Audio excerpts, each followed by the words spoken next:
OpenAI has released one of the worst artificial intelligence models. There are two variants, and in this video, we are going to talk about them. Although there is always a certain amount of hype surrounding new releases and curiosity about how well they perform, in this case, we are going to talk about the good and bad points. Starting with the first variant, we have the 120 billion parameter models. As we can see, these numbers are a bit unusual, since the more parameters the models have, the more complex representation and comprehension capabilities they possess, considering that even GPT-3 has many more parameters than these models. So, the question would be, why would an artificial intelligence company make such lightweight models with so few parameters? Well, the answer is a bit obvious.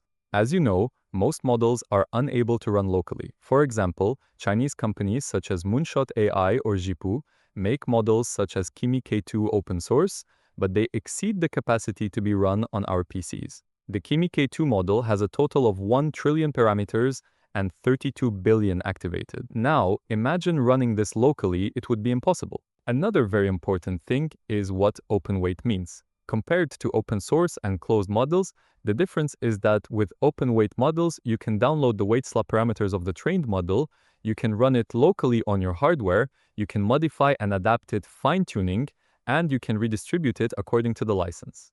This is something you cannot do with open source models, and much less with closed models, so it is like a sweet spot where they give you the model to use without revealing the development. They only show you data and benchmarks of its performance, but you cannot see inside it.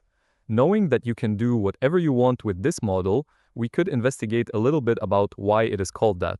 Although it is not publicly known or understood why it is called OSS, it may be for marketing reasons, since naming it GPT-OSS, meaning open weight model, would be less memorable, so for now, the reason for the name OSS remains a mystery. Now that we've got that out of the way, let's take a look at some details here. They claim that these have been trained in a very similar way to how they have been training the O3 and O4 models. This means that they have been using a variety of different types of reinforcement techniques, as well as supervised and instruction tuning, etc., and it does seem that they've chosen these sizes quite deliberately. Now, it seems like they've wanted to have both a model that people could run in the cloud or with some decent amount of GPUs being the 120B model. But at the same time, they also wanted to have something that people could run locally on their computer with Ollama, with LM Studio, etc. And that's where the 20B model comes in. So the 120B, they're comparing to O4 Mini, which is pretty impressive, right? But they can get something like this. And the smaller one, they're comparing to O3 Mini, which I think is really fantastic for a lot of people who want to run things like agents and do a variety of stuff locally. Hopefully, this is going to unlock a bunch of use cases of things that we can do. These models are compatible with the Responses API, and they're designed for these agentic workflows. And they've had post-training specifically for things like instruction following, tool use, web search, Python code execution, and these reasoning abilities. Both of them have the ability to support 3 levels of reasoning efforts. So a low, medium, and high. They say this is due to a trade-off between latency and performance, and it's something you can change. Enough talk, let's move on to the benchmarks they published. These models were evaluated and compared in terms of their capabilities in coding, competitive mathematics, health, and use of agency tools compared to other OpenAI reasoning models, including O3, O3 Mini, and O4 Mini. It is interesting that they're only decided to compare against their own models. We are going to have to wait for the other companies to make a comparison with their models, maybe China's models as well, because we really need a comparison to see where we are. It is a waste of time to analyze the other benchmarks because maybe you can see the scores and doesn't not really matter, mainly because the target audience for these models is maybe for developers or people what want to incorporate the model for their own company for whatever uses cases. Nobody going to use these models like closed models are used, and even if they do just for testing general stuff, so the only test that I would say that actually matter is it developing skills. So what I would like to do is go to the artificial analysis site where I will show you the scores and statistics of the model in comparison to others above, but I will emphasize its ability to do code. And I will show you the Artificial Analysis Coding Index, which represents the average of coding benchmarks in the Artificial Analysis Intelligence Index Live Code Bench and SciCode, which it scores a 54 points, the same as models like GLM 4.5 and Gemini 2.5 Flash Reasoning, and the smaller one the same. But these benchmarks doesn't really matter because when we want to use the models, even if it has good benchmarks, it can perform really poorly. So always the best benchmarks is to try the model for yourself and see if it can do the thing that you need to do properly. So if you want to test it by yourself, first we are going to see how you can install it using Ollama, and I am going to show you a few tests that I found online.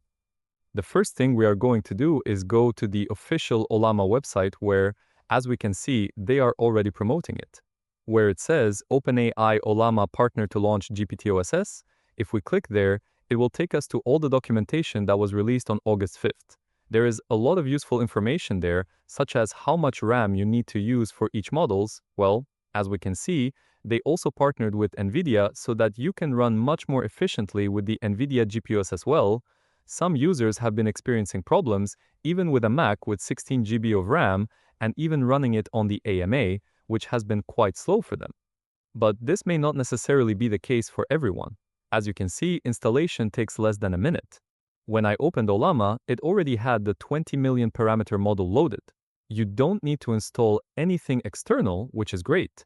Just by trying to use it, the model will start downloading automatically and you don't have to do anything.